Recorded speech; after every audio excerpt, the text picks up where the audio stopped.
మీరు ఇప్పుడు ఇక్కడికి వచ్చినప్పుడు కార్యక్రమం కూడా చాలా మంచి కార్యక్రమం పెట్టారు. అంటే ఎట్లా మీ అభిప్రాయం?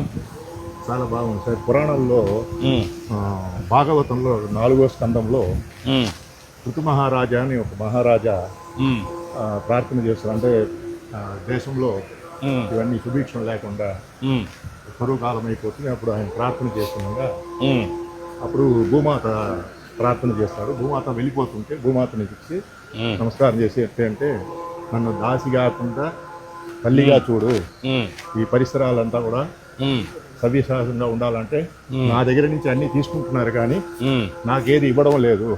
భూమిలో ఉండేటివన్నీ కూడా మీరే స్వీకరిస్తున్నారు. భూమిని పరిశ్రమ చేసి భూమిని సంరక్షణ చేసి చేయాలని మహారాజుకి ఒక 5 ఒప్పందాలు చేసుకుంటారు. ఆ 5 ఒప్పందాల్లో ఇది ఒకటి.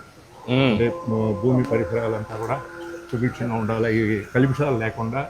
అంటే మన వేదాల నుంచి మన పురాణాల నుంచి ఇవన్నీ కూడా మనకు వచ్చినట్టు సంస్కృతి సంప్రదాయ ప్రకారం మనకు భూమిని, అందుకనే భూమి అనేది మనకు పవిత్రం. అవును సార్. అందుకే భూతల్లి అంటాం, భూదేవి అంటాం, భూమాత అంటాం. ఆ భూమాత మనకు అన్ని ఇస్తుంది. పంటలు కావాలంటే దానిపైన ఆధారపడతాం, నీళ్లు కావాలన్నా భూమాత పైన ఆధారపడతాం.